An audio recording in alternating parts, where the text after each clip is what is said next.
Bueno, buenas tardes. Agradeceros a todos, como siempre, que saquéis este espacio en la hora de la comida para poder asistir a una charla.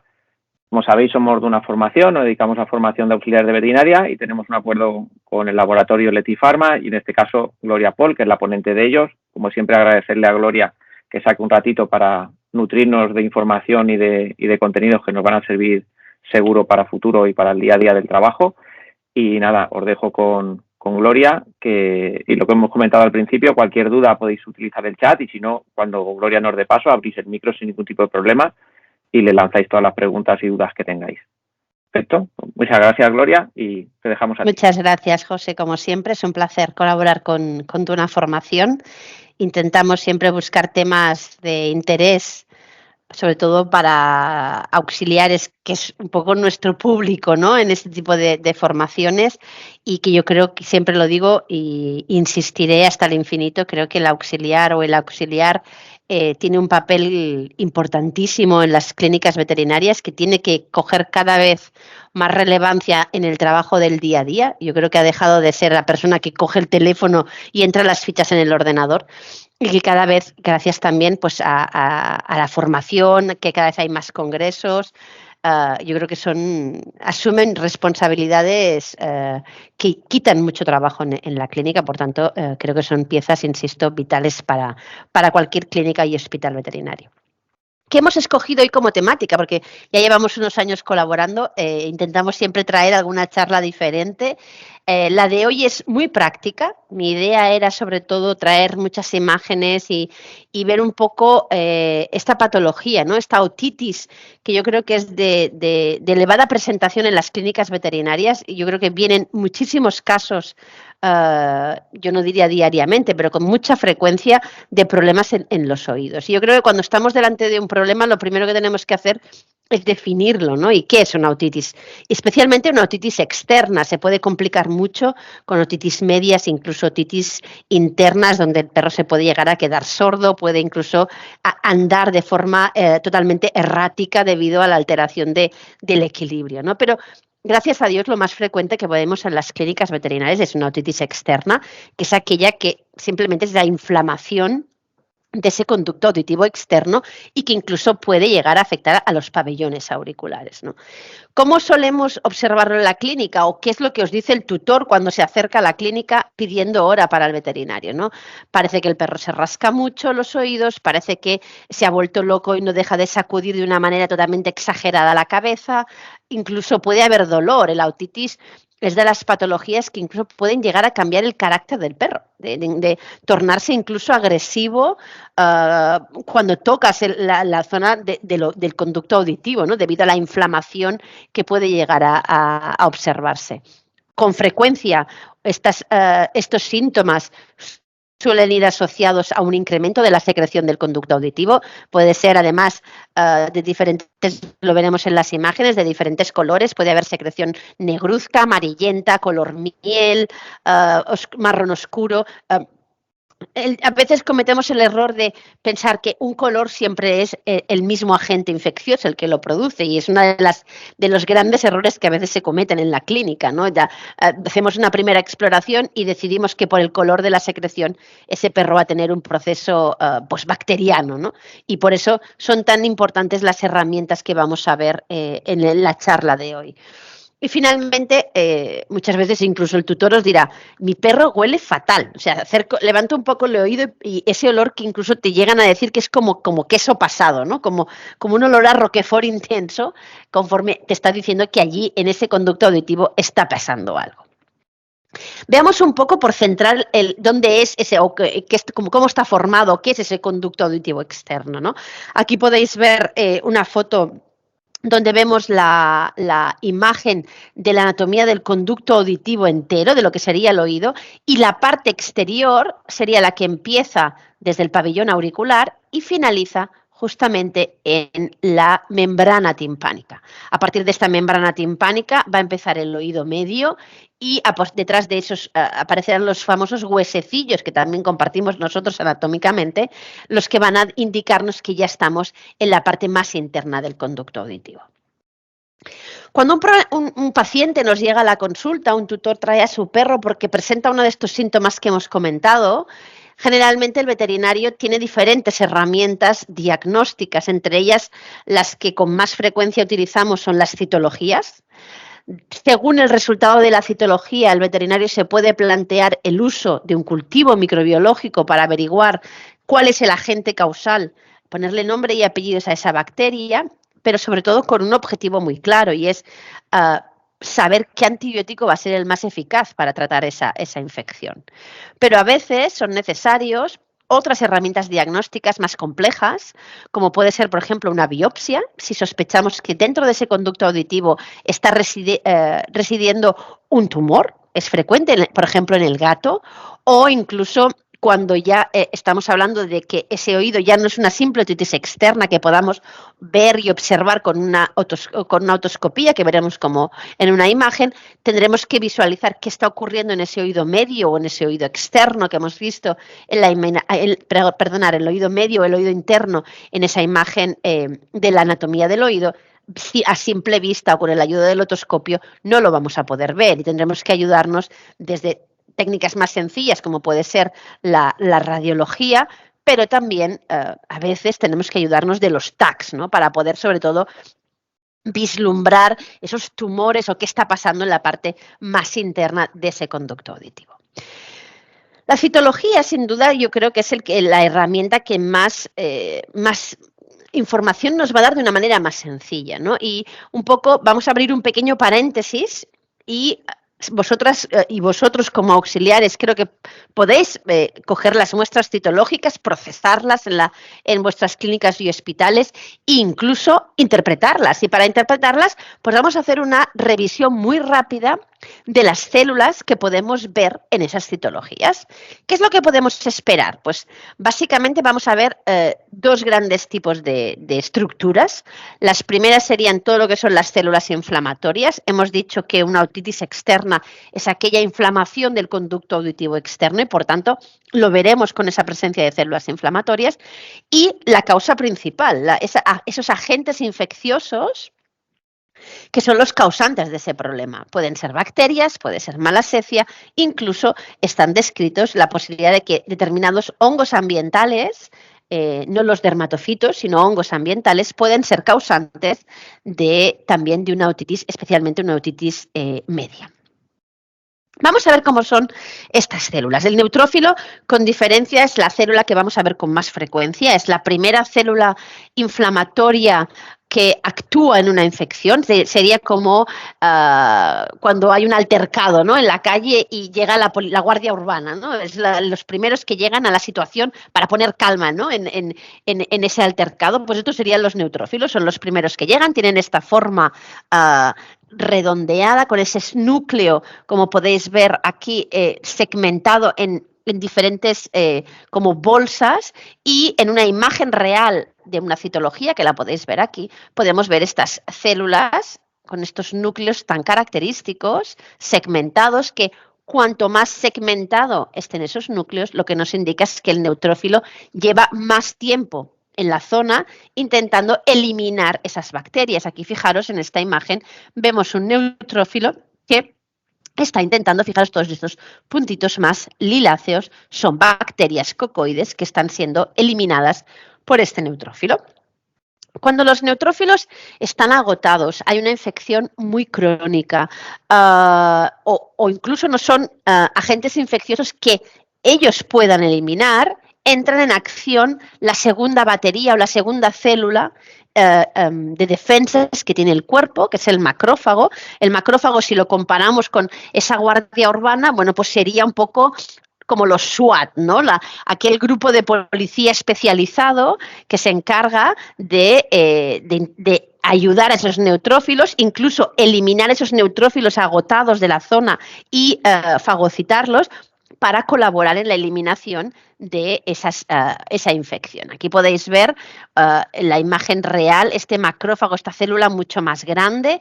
Aquí tenéis alrededor neutrófilos, como esta célula de aquí. Podéis hacer la comparativa, a su lado tenemos otra. Y esta célula tan grande será la encargada de fagocitar los neutrófilos agotados, pero también va a colaborar en la eliminación de agentes infecciosos. ¿Y cuáles son estos agentes infecciosos? Pues básicamente lo que vamos a observar con más frecuencia en los oídos son cocos. De hecho, los cocos son lo que llamamos flora normal del conducto auditivo. Nosotros, igual que los animales, tenemos encima de la piel, conviven con nosotros bacterias saprófitas que no generan una alteración a nivel de enfermedad, y dentro del conducto auditivo también tenemos esas bacterias. Pueden ser bacterias, como podéis ver, estos cocos pueden ser sueltos, redondeados y aislados, pueden incluso formar estas pequeñas cadenas, es muy típico del grupo de los estreptococos, y pueden incluso agruparse de 4 en 4 o haciendo más cantidad de familia, por llamarlo de alguna manera, que es bastante típico de la familia de los estafilococos. Aquí podéis ver una imagen real donde podemos ver estos cocos, algunos agrupados de 2 en 2, que son los famosos diplococos, otros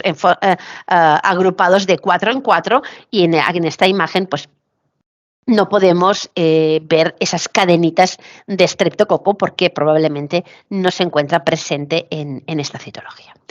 ¿Qué otro tipo de bacterias podemos observar en una otitis? Pues son los bacilos, son bacterias más alargadas, incluso pueden tener diferentes longitudes. Esta sería la forma de un bacilo. Este es bastante alargado, pero incluso pueden ser bacilos que pueden llegar incluso a confundirse con cocos de lo cortitos que son, ¿no? Pero si observamos detalladamente esas imágenes al microscopio, veremos que son ligeramente alargados. Aquí tenéis una imagen, de nuevo, donde podemos ver, si os fijáis, en esta zona de aquí, como os marca el cursor, vemos un bacilo algo más largo comparado con el que está encima, que es un bacilo algo más corto. Cuando hablamos de las citologías es muy difícil ponerle nombre a esta bacteria porque eso solo lo puede hacer un cultivo, pero sí que a base de ver muchas citologías y recibir muchos cultivos podemos pensar o podemos sospechar de determinadas bacterias en función de la forma de estas, ¿no? Así que, pero bueno, hay que ser muy prudente y nunca poner nombre a ese microorganismo sin la ayuda de un cultivo. Finalmente, las malasecias, ¿no? Aquí tenemos las diferentes formas que puede tener esta levadura. Esta levadura, la malacecia, también es flora normal del oído, juntamente con las bacterias, y ese oído está completamente sano porque esas bacterias se encuentran equilibradas y según en la fase de reproducción que se encuentren, pueden adoptar estas formas. La que vemos con más frecuencia, aquí tenéis una imagen, es esta forma como de suela de zapato, que vendría a ser este dibujito de aquí. Son estas formas que vemos así, o algo más redondeadas, es una malacecia más joven, que son las que nacen, aquí podéis ver, de estos extremos del dibujo, ¿no? Estas están dividiéndose, lo que llamamos por gemmación, suelta una nueva levadura que después pasará a tener esta forma de suela de zapato. Fijaros que además, si volvemos un momento a la anatomía del conducto auditivo, fijaros que si cogemos lo que es el pabellón y continuamos hacia adentro, si hacemos un corte para ver qué es lo que hay dentro de ese conducto auditivo, fijaros que la continuación del conducto auditivo es piel, igual que el pabellón auricular. Por tanto, cuando hagamos citologías, además de ver esas células inflamatorias, además de ver esas potenciales bacterias, también podemos ver células epiteliales, células de descamación de esa piel del conducto auditivo. Hacemos un recordatorio rápido cómo es la estructura de esa piel, desde una membrana más profunda hacia la parte más superficial de la piel. Vemos cómo las células van cambiando de forma, de ser más cuadradas a más redondeadas, y a medida que nos acercamos a la superficie, estas se van aplanando e incluso en las más superficiales, lo que conocemos como extracto córneo, pierden prácticamente el núcleo del interior de la célula. ¿Cómo lo vemos en imágenes? Pues fijaros, en una citología aquí podéis ver esas corneocitos o células más superficiales, veis que no tienen núcleo.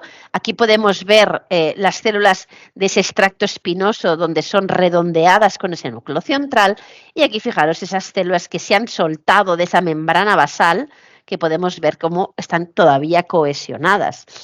¿Qué podemos pensar cuando nos encontramos este tipo de células más profundas? Probablemente está debido a que dentro de ese conducto auditivo hay una lesión ulcerativa, porque hay una estamos observando células de mucha profundidad de la piel. En cambio, cuando solo vemos células de corneocitos, pues son inflamaciones mucho más superficiales, donde lo que vemos son estas células de descamación de la primera capa de la piel. Vamos a irnos ya a la mesa. Tenemos un tutor en la sala de espera. Aquí podéis ver un carlino, raza pequeña. Yo creo que es un cliente bastante habitual de vuestras consultas. Y fijaros que el tutor nos enseña que ese conducto auditivo, podemos verlo, hasta parece que está cambiando de color. No está muy inflamado. En cambio, está como ennegrecido. Tenéis esa secreción negruzca y tenemos que ponernos a trabajar. Ha venido ese tutor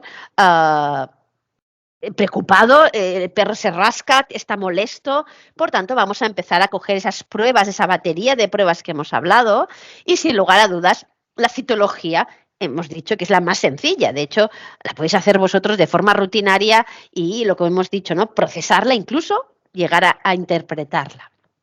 ¿Cómo vamos a hacer una buena citología? Bueno, pues evidentemente antes de coger la muestra para la citología, el veterinario con el que trabajéis debe hacer una buena historia completa, porque muchas de las otitis, sobre todo si son recidivantes, van a estar asociadas a una enfermedad más sistémica, sobre todo el mundo de las alergias, las dermatitis atópicas, uno de los principales síntomas son las otitis y por tanto una buena historia clínica, un buen examen general, un buen examen dermatológico y automáticamente, como podéis ver en la imagen, vamos a hacer un examen otoscópico para ver un poco la situación en la que vamos a entrar, cómo está ese conducto auditivo y el veterinario es el que tomará la decisión de qué tipo de muestras va a tomar. Si es una otitis que en esa historia completa nos dice el tutor que es una otitis que lleva 3, 4, 5 meses con ella, he hecho varios tratamientos, no me han funcionado, probablemente además de la citología directamente vamos a coger una muestra para un cultivo. En cambio, si es una otitis de primera presentación, es el primer día que llega, vamos a ver si la citología nos da suficiente información para poder incluso empezar un tratamiento empírico. Por tanto, para coger esa citología, ¿qué herramientas necesitáis? Esto lo tenéis todos en vuestras clínicas, hisopos no estériles, necesitamos portaobjetos y tinciones, aquí tenéis algunas imágenes, estos hisopos sencillos no requieren esterilidad ni que sean hisopos muy caros, simplemente que puedan introducirse con facilidad dentro del conducto auditivo. Vamos a necesitar portaobjetos y cubreobjetos y, por supuesto, la tinción de Diffquick, que yo creo que prácticamente todas las clínicas actualmente la tienen, porque es la que con más frecuencia utilizamos.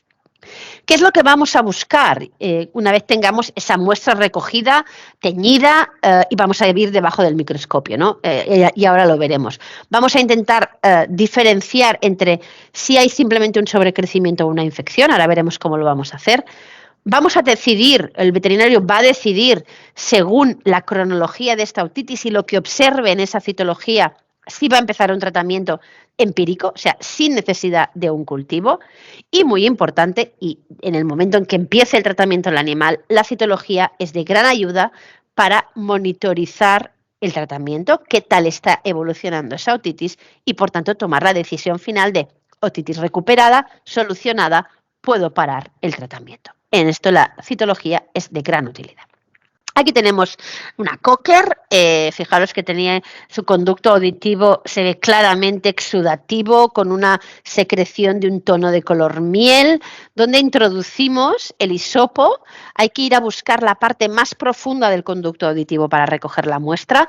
Si veis que hay mucha porquería en la entrada, podéis a través del otoscopio guiar el hisopo por el interior. Es decir, si volvemos a la imagen de la otoscopía, a través de este conducto del otoscopio podemos entrar el hisopo por esta zona, porque de esta manera nos permitirá y nos ayudará a llegar a la profundidad adecuada para coger una buena citología. Aquí tenemos, como una vez tenemos ese hisopo, vamos a hacer una extensión encima de ese porta, intentar que la extensión sea lo más suave y sutil posible. Pensar que si sois muy bruscos extendiendo la muestra que habéis cogido, podéis romper células y por tanto puede incluso artefactuar el resultado, con lo cual tenemos que ser cuidadosos a la hora de hacer la extensión. Una vez tenemos la extensión hecha, llegará el turno de las tinciones. Es muy importante, una vez tenemos esa extensión hecha, no teñirla inmediatamente.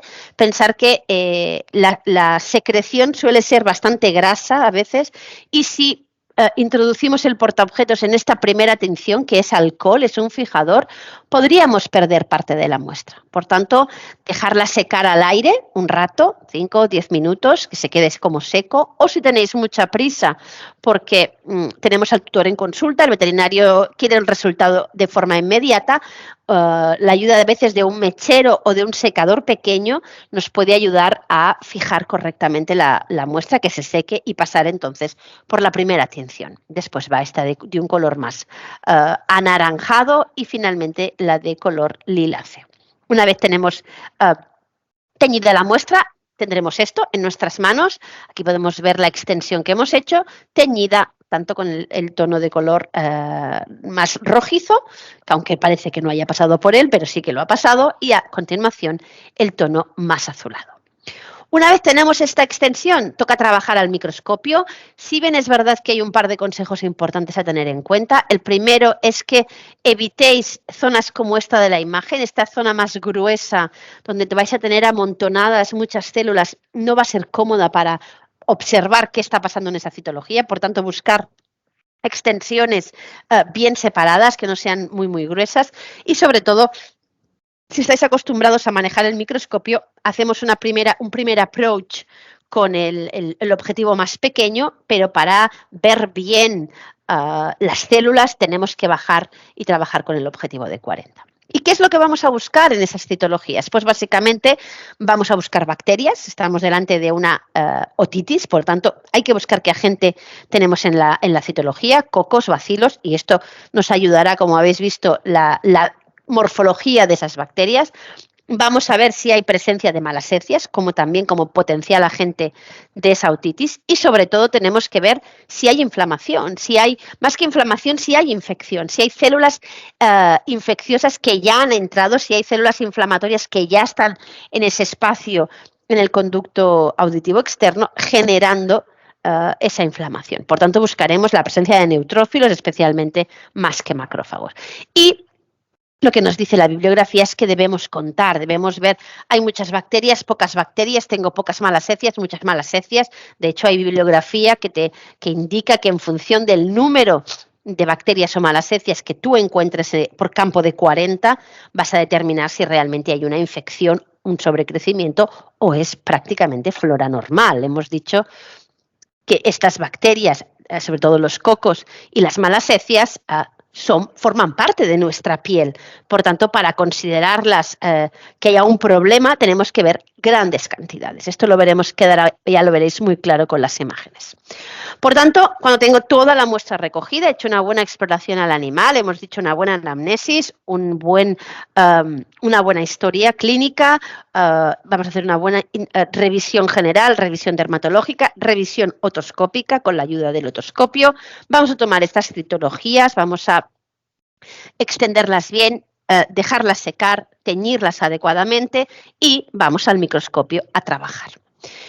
Imaginaros un oído como este oído lo podríamos definir como un oído solamente eritematoso, aparentemente no hay secreción, no hay inflamación, simplemente es un oído enrojecido. Podría ser perfectamente un oído de un animal que despunta en su alergia. Podría ser el primer síntoma, que el tutor lo que observa es, parece que se rasca más los oídos que hace unos días atrás, ¿no? ¿Qué es lo que veríamos citológicamente? Pues podemos encontrarnos con una situación como esta. Vemos simplemente muchas células de descamación, muchas células superficiales, hemos dicho corneocitos, que lo que nos están indicando es que es un oído irritado, que está desprendiendo más células de lo normal y podríamos ver incluso algún despunte. Aquí tenéis un coco, pero viendo tan pocos, esto es flora normal. Con lo cual, esto simplemente es una inflamación muy leve, no llega casi ni a inflamación, porque hay un sobrecrecimiento hemos dicho, o más que sobrecrecimiento, esa descamación generalizada del conducto auditivo, que probablemente con un buen limpiador y un par o tres de días seguramente de cortisona para bajar ese eritema, el perro va a ir estupendamente bien. Luego tenemos este caso que sería un poco la evolución, ¿no? Si este perro con el oído un poco rojo no establecemos cómo lo vamos a controlar, automáticamente el conducto auditivo va a empezar a generar más secreción de lo normal, las glándulas ceruminosas del oído van a estar más activas porque también estarán más irritadas y por tanto vamos a tener ese conducto enrojecido, pero como podéis ver ya empieza a haber algo más de cerumen. ¿Qué es lo que nos podemos encontrar en este caso? Pues si hacemos la citología o fijaros, un conducto eritematoso con un incremento de cerumen, lo que nos podemos encontrar es presencia de abundantes malasecias. Ahora lo veremos. ¿Por qué? Porque la malacesia es esta levadura que forma parte, hemos dicho, del conducto auditivo normal, sano, vive entre esos corneocitos y en el momento en que ese eritema y esa irritación va a más, al incrementar los corneocitos, en paralelo van a incrementar el número de malasecias por irritación. Por tanto, nos podemos encontrar imágenes como esta. Fijaros que aquí vemos abundantes de nuevo células de descamación, células grandes, la mayoría de ellas anucleadas, porque son totalmente superficiales, y debido a ese estímulo irritativo ha hecho que en paralelo a ese incremento de descarga celular, también haya un aumento de crecimiento de esas malasecias que viven de forma normal en el conducto auditivo. Aquí tenemos otra imagen donde podemos ver gran cantidad de malasecias. Pensar que en un oído sano, para que os hagáis una idea, en un campo de 40, que podría ser esto sería un campo de 40, veríamos 3, 5 malasecias por campo de 40. Todo lo que venga además, aquí está claro que hay un sobrecrecimiento importante de malacesia que habrá que manejar terapéuticamente con ayuda de limpiadores específicos y veríamos si aquí el veterinario tomaría la decisión según la evolución de la patología y a lo que esté asociada, haya que incluir también un tratamiento farmacológico.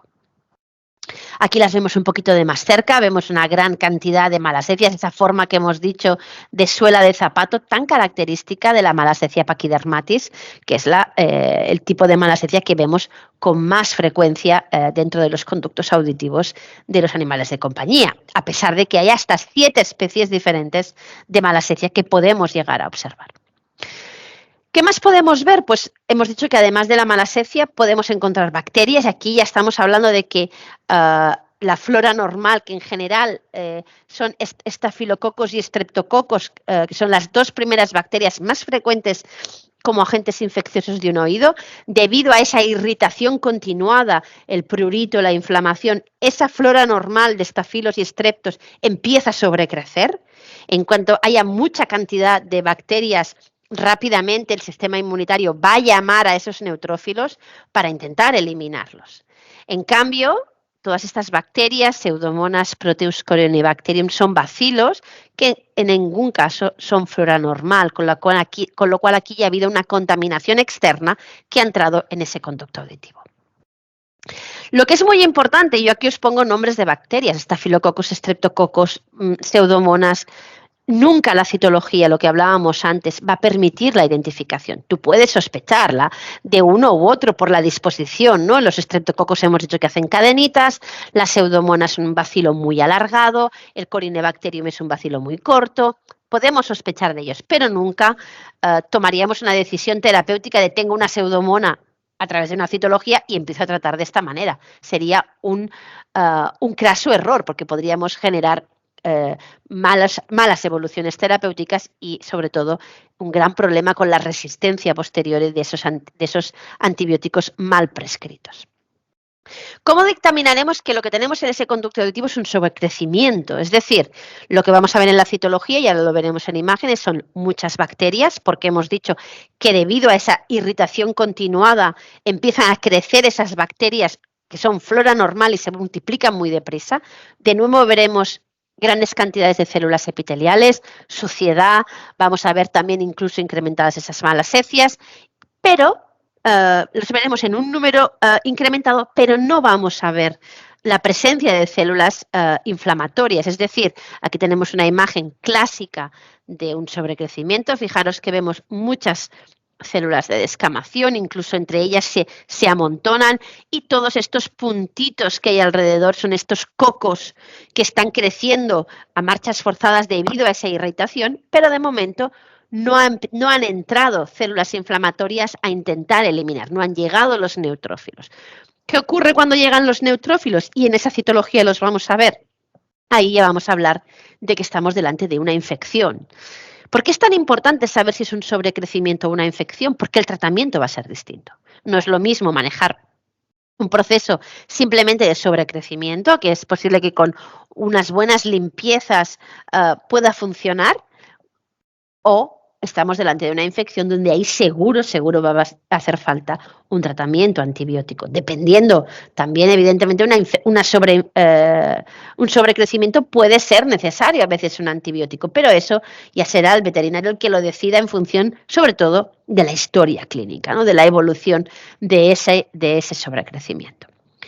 De nuevo, fijaros que contamos, ¿no? Lo que os decía, más de 5.000 asecias por campo de 40, más de 25 bacterias por campo de 40, y aquí el punto más importante es la presencia de esos neutrófilos. Fijaros, si volvemos a verlo en casos reales, aquí tenemos una otitis mucho más complicada de las que hemos visto al principio, ¿no? Vemos una otitis muy eritematosa, vemos incluso ulcerativa, con exudación purulenta, donde aquí ya el animal va a presentar un dolor importante, la descarga purulenta severa, incluso puede estar lo que decíamos, ¿no? Alterado el comportamiento del perro. Aquí vemos la citología que podemos observar en esta otitis eritematosa, ulcerativa y exudativa. Vemos la presencia, hemos visto, de neutrófilos. Ya hay presencia de células inflamatorias que están intentando fagocitar a estos bacilos de diferentes tamaños. Incluso aquí podéis ver una parejita de cocos, con lo cual no solo hay flora normal, que no hay muchos cocos, lo que el problema aquí estará en los bacilos. ¿Decidimos tratar directamente o no?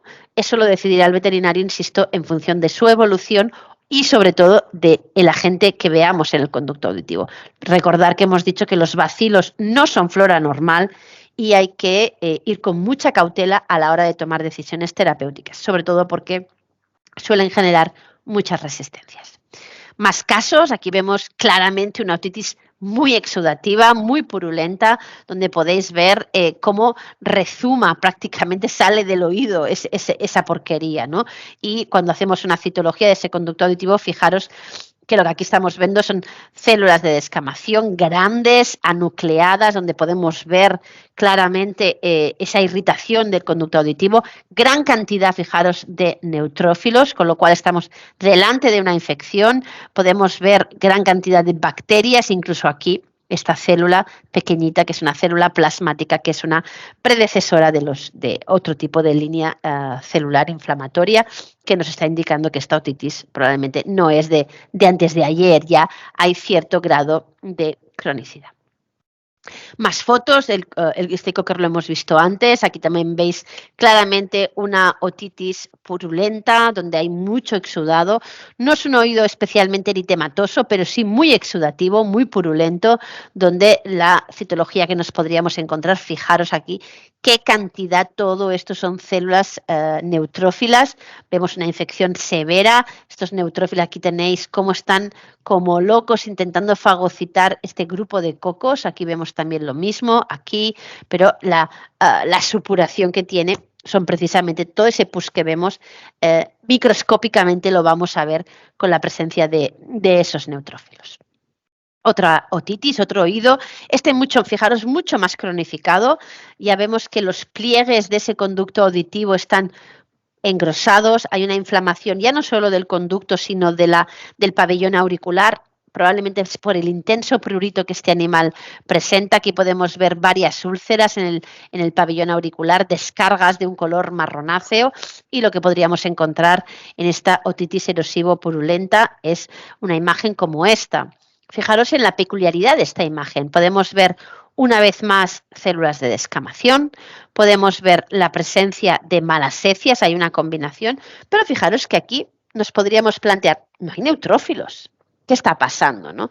Pues fijaros, y esto es un poco, os he puesto esta imagen para reflexionar en la importancia de preparar bien las muestras. Todo esto que tenéis aquí arriba, estas vetas que hay aquí arriba, intento marcarosla un poco con el puntero, ¿no? Esta de aquí, estas de aquí más pequeñas, estos se llaman estrías nucleares. Estos son los núcleos de los neutrófilos que hemos apretado demasiado en la citología, esas células se han roto y lo que vemos es esta imagen como de estriada que nos puede confundir, porque en un principio incluso podríamos llegar a pensar que aquí no hay una infección, simplemente hay un sobrecrecimiento de malasecias y bacterias y a lo mejor no nos plantearíamos usar un antibiótico o un antifúngico si hiciera falta, porque no hay infección. Pero en cambio vemos estas estrías que lo que nos tienen que hacer es reflexionar para repetir esa citología y ver si realmente hay muchos o pocos neutrófilos. Por tanto, hemos visto que la citología es una herramienta súper útil, nos permite decir si es una infección por cocos o por bacilos. Con la ayuda de la historia clínica nos va a permitir tomar incluso decisiones terapéuticas. Si es una otitis que la vemos por primera vez, que nunca ha tenido el perro otitis, podemos plantearnos incluso empezar un tratamiento. Si es una otitis muy crónica, ulcerativa, sobre todo si hay presencia de bacilos que no son flora normal, probablemente nos vamos a tener que ayudar de los cultivos microbiológicos. Los cultivos probablemente vais a ser vosotros quien los recojáis y si no sois vosotros vais a ser los que vais a tener que cumplimentar todo lo que son los petitorios de los laboratorios y enviarlos a los laboratorios. Y una pincelada rápida de algunos requerimientos a la hora de enviar ese cultivo al laboratorio. Comentaros que si van a viajar con estos hisopos con medio de cultivo, aquí tenéis el hisopo, lo tenéis también en la parte de fuera, pero este tubo, al final de este tubo hay un gel transparente que es un medio de cultivo. Por tanto, si cogéis la muestra tal día como hoy, que es un miércoles, lo introducís en el medio de cultivo y llamáis a las mensajerías y lo lleváis al laboratorio. Vamos a recibir los laboratorios en 24 horas la muestra, con lo cual en este caso no requeriría refrigeración, pero sobre todo evitar enviar muestras los viernes si vuestro laboratorio no trabaja en sábado, porque este medio de cultivo que tenéis aquí preserva las colonias, las bacterias, alrededor de 48 horas. Por tanto, vamos a intentar enviar muestras de cultivo los viernes. Muy importante, si habéis hecho citología, que ya hemos visto que es muy útil, describir en el petitorio qué es lo que habéis visto. O incluso hay veces nosotros recibimos las citologías junto con los cultivos para saber qué tenemos que esperar encontrar en esos cultivos. Si estamos viendo la citología cocos, pues en el cultivo tienen que crecer cocos, desde luego.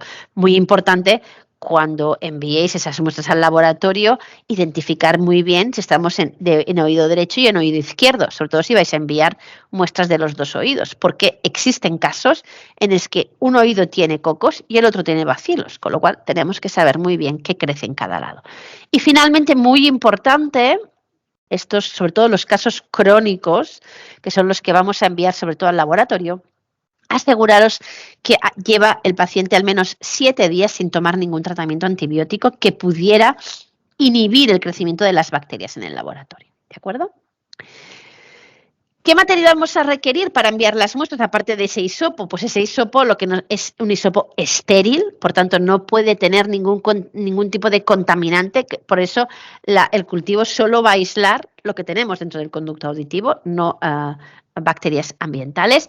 Si tenéis conductos auditivos muy exudativos, como algunos que hemos visto, como tenemos que ir a buscar la muestra, la parte más profunda del oído, con la ayuda de un poco de suero fisiológico y una gasita, intentar limpiar un poco la entrada del conducto auditivo para que ese hisopo, al entrar, dentro del conducto no se contamine con esa supuración más exterior. Y después, ¿qué es la información que vamos a obtener? Unas horas después, sobre todo dependiendo de si está el fin de semana por medio, en 2-3 días recibís del laboratorio los resultados. Lo más importante que vais a recibir es el nombre del microorganismo. Ahí hemos visto ese listado principal, ¿no? Estafilococos, streptococo, pseudomonas. Os van a enviar un antibiograma, o sea, la relación de antibióticos que van a funcionar o los que no van a funcionar, o sea, los antibióticos sensibles o resistentes, y sobre todo en algunas bacterias, especialmente en estafilococos, algunos marcadores de resistencia. Os traigo un ejemplo, que podéis ver el resultado de un cultivo, de un Staphylococcus pseudointermedius, que es una de las bacterias más frecuentes en dermatología. Y finalmente, un poco para terminar, ¿no? ¿Cuál es el objetivo al final de todo esto? Al final de todo esto hemos dicho que tenemos un tutor preocupado porque su perro se rasca, su perro le huele mal el oído, no se puede estar con él en la habitación, tiene molestias, tiene dolor. Por lo tanto, nuestro objetivo es iniciar un tratamiento y el tratamiento otológico siempre tiene que ir combinado. Tenemos que combinar un limpiador, porque hay que eliminar todos esos exudados que hay dentro del conducto auditivo. Eso es muy importante para la mejora de esa otitis y en función, ya sea de los hallazgos de la citología o los hallazgos del cultivo, vamos a determinar un tratamiento etiológico, unas gotas farmacológicas, con principios farmacológicos para eliminar esos agentes infecciosos. Ventajas del tratamiento tópico, ¿no? Porque mucha gente te podría decir, bueno, ¿por qué vamos a estar peleándonos poniendo los tratamientos directamente en el oído cuando podemos dar una pastillita de antibiótico? Sería mucho más sencillo, ¿no? Tiene grandes ventajas el uso del tratamiento directamente en el conducto auditivo. Lo primero de todo es que el conducto auditivo está bastante mal vascularizado, es decir, al tratarse de piel, las capas más superficiales de la piel no llega bien los tratamientos antibióticos, tienen que entrar por la parte más profunda, por la dermis y perfundir a la epidermis, por tanto la concentración de antibiótico que llegue dentro del conducto auditivo puede ser menor del esperado. Por tanto, si tú administras los antibióticos directamente en el oído, van a tener mucha mejor absorción. Nos va a facilitar, sobre todo el limpiador, el eliminar toda esa porquería. A veces nos preocupa si un producto que vaya a poner en el oído puede dañar tanto al perro que puede producirle sordera. Y el principal producto más peligroso que puede haber dentro de un oído es la pus, con lo cual eliminar todos esos detritus y esos exudados va a facilitar mucho, no solo la mejora propia del conducto auditivo, sino también va a mejorar mucho la actividad del antibiótico que vamos a administrar.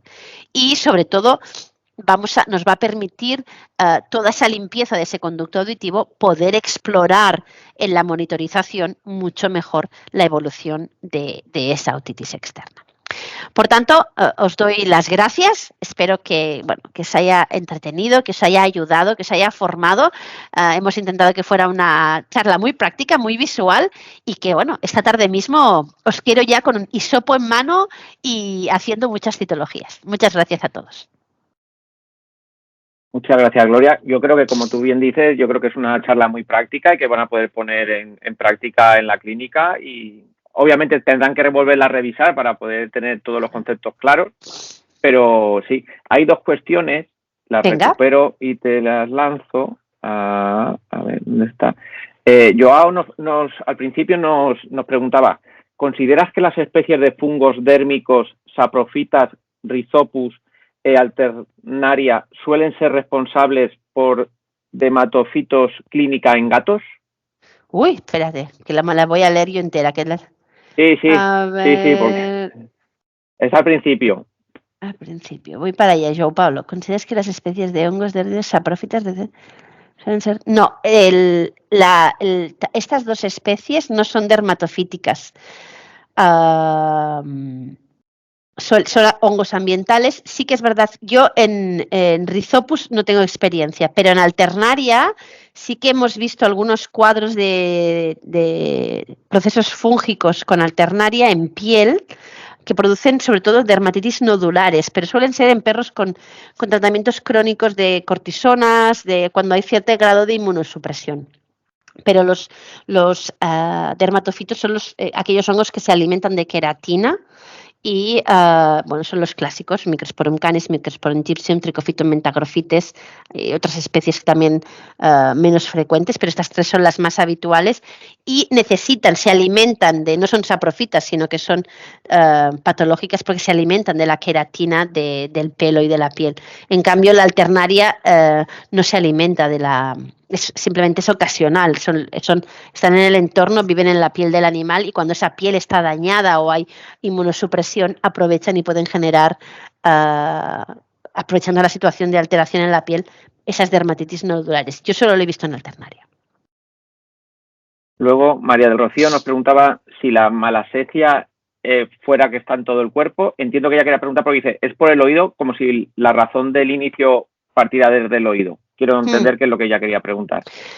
La malacesia es flora normal de todo el cuerpo, o sea, lo puedes encontrar en cualquier zona del animal en pequeñas concentraciones. Si bien es verdad que la malacesia es una levadura que le encanta la oscuridad y la humedad, entonces tiene zonas más críticas de sobrecrecimiento, como entre ellas el conducto auditivo, que es oscuro y es húmedo, ¿no? Porque está constantemente con esa secreción de las glándulas ceruminosas, pero también la puedes encontrar con bastante frecuencia interdigital, en los pliegues de la cara, en los pliegues de los labios, en cualquier sitio donde haya un pliegue y quede cerrado y ahí se acumule humedad y oscuridad, ahí la malacesia tiende a dar problemas. Pero ella está presente en todas partes.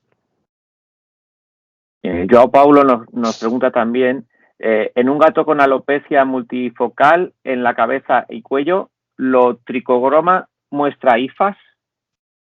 El tricograma podría mostrar hifas, pero no son diagnósticas de dermatofitosis. Deberías hacer un cultivo porque las hifas pueden ser, son difíciles, igual que aquí los cocos y las bacterias son difíciles de saber, o imposible de saber si es una pseudomona o es un Corynebacterium. Las hifas en un tricograma tampoco puedes saber si es difícil ver claramente que sean de hongos dermatofíticos, con lo cual, si tienes la sospecha, que lo que más que hifas se ven es a veces esporas, y puedes ver alguna hifa, si la concentración es muy alta, pero siempre tienes que asegurarte de hacer un cultivo de TM para ponerle nombre y apellido. Pensar que en un gato o en un perro, una otitis, no hemos hablado de las otitis parasitarias, pero un Otodectes cynotis puede producir alopecia en la cabeza, porque si hay una concentración muy alta, puede salir del conducto auditivo y generar también un cuadro cutáneo en la cabeza. Sí, yo a Pablo lo hacía referencia al Rhizopus que preguntaba él antes, el comentario sobre lo del gato y la alopecia. Uh-huh. Y Rocío, respecto a lo que comentaba antes, ella lo decía por si el oído estaba limpio y el resto del cuerpo, entiendo que con la explicación que tú has hecho, que está entero en todo el cuerpo y demás, y se puede dar en zonas más oscuras y con humedad, pues ya tiene ya la respuesta de que se puede encontrar en un sitio y en otro no. Correcto, sí. Tú puedes tener unos oídos que no haya una otitis, no esté inflamada los oídos, pero bueno, generalmente si tienes una dermatitis por malacesia en el cuerpo, en un perro alérgico, por ejemplo, acabará afectando a los oídos, porque dentro del conducto auditivo externo también hay piel, como hemos visto, entonces generalmente también está afectado el conducto auditivo.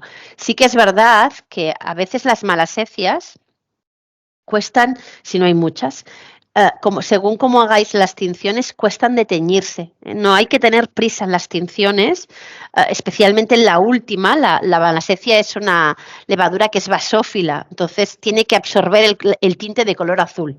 Entonces, no tenemos que mojar ahí solo y dejar pocos segundos, sino que incluso podéis dejar, dicen de rezar una Ave María. Yo no me lo sé la Ave María, pero calculo que debe ser entre 45 segundos y un minuto cada portaobjetos en las tinciones para que especialmente las malasecias absorban bien esa tinción. Vale. No sé si alguien quiere hacer alguna consulta más o algún comentario.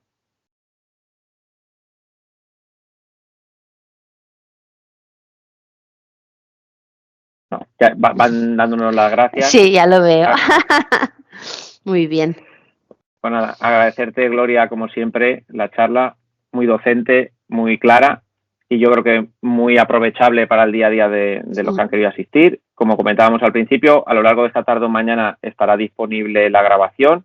A partir de las 4 se abrirá el cuestionario, que podéis hacerlo hasta el miércoles de la semana que viene, estará abierto dentro de la plataforma, y a partir del miércoles pues ya os haremos llegar el diploma de aprovechamiento de la charla.